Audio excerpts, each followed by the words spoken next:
in moments in my life, whether it was my health or personal life, friendships, relationships, I feel like giving myself completely to something is just the best way I can love.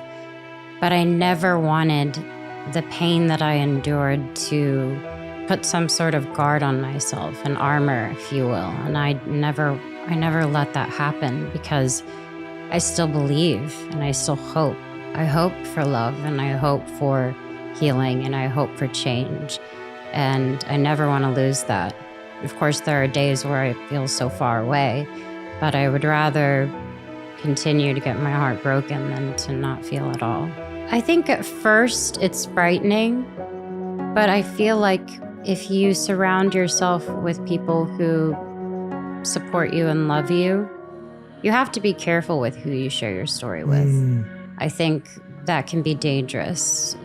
Sharing something that maybe was really hurtful or sharing a story about your internal struggles to someone who may not be giving you the right advice or guiding you another way that will only lead you to more pain is scary. So first and foremost, I would say making sure you surround yourself with great people. And then I would say learn everything there is to learn once it's out. Once you say, okay, I'm dealing with depression, then find out every single thing you can about what that means. And when you have a relationship with depression as opposed to, allowing it to keep sinking and inside of you, it's a little bit more freeing, I think, to understand yourself better. I want to know what triggers me. I want to know why I get depressed and start asking yourself questions to open up yourself instead of, it's easier said than done, though, I should say, but instead of, keeping it in, I find that the biggest reward is letting it go. You said your mom would always say, if you're afraid of something, learn more about it, and then your fear will go away or something according to those. She definitely did that when I was younger. I lived in Texas, and we were huge with the tornado scene. That was what was happening, and I was terrified. So I would bring like a cross, and I'd bring like a big pillow, and I'd lay in my bathtub because that's what I Googled is supposedly going to help. And my mom would just kind of smile at me, and the next day, I remember she got me a bunch of books, and it was all about thunderstorms and different clouds and formations and all this stuff. And she just told me, she's like, it's not that scary, it's especially when you know that it's just a part of the world. And I guess they are still scary, but now I understand what happens. And I have bipolar. I learn how to live with it, and I just have made it my friend because that's truly what it can be to me now.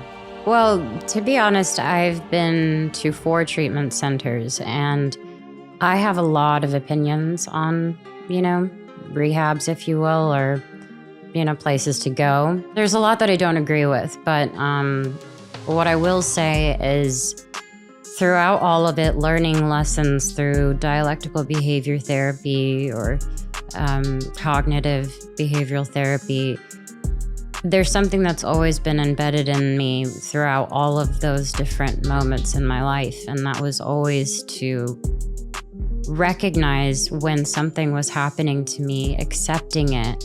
And I think once I realized that this was something that wasn't going to go away. This wasn't something that was going to be fixed by going to these places. It was more so, what can I know about myself? Okay, if I kind of go down this road, I'm going to get triggered, and I know that feeling and I know how to avoid it. However, I go to therapy. I also have, medication that I fully am on, that I believe in full-heartedly, and it helps me stay balanced. But I still have to deal with it. I still have days that are pretty low and moments that I'm just too over the top, and I'm like, I want to buy everyone a house and I want to save the world. But I've learned to kind of understand it. And the best part about that is also my family and friends learning how to live with it too.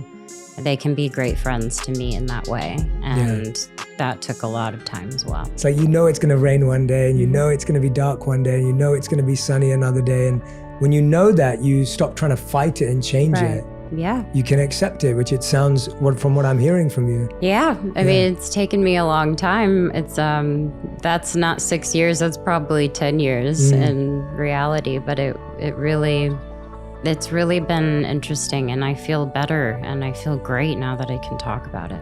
I tend to blame myself when I can't let something go. I feel maybe something is my fault, or I should have done more of this or less of that. And it starts to become, just like I kind of turn sad. I think because I have a younger sister, there's been this huge responsibility given to me in a way that has helped me. And I say this about my fans as well, or people that have, grown with me. I've almost had to get back up every time, more so for them than myself. And that's something I've learned to really understand. It's healthy to want to be strong for other people, but I needed to recognize I needed to be strong for myself.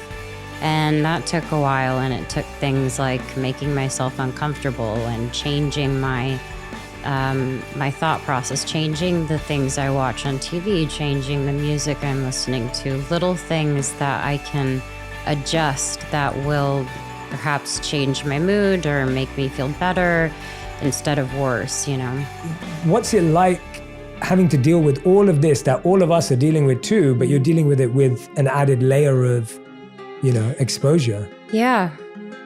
To be honest, I don't know any different. Yeah. That's what's really scary. Sometimes I think that's really sad, and other times I just think, well, this is what I've been given, and this is the path that I want to continue to walk in. And I know any moment I can, quit and walk away, and, that's just not really how I was raised to be.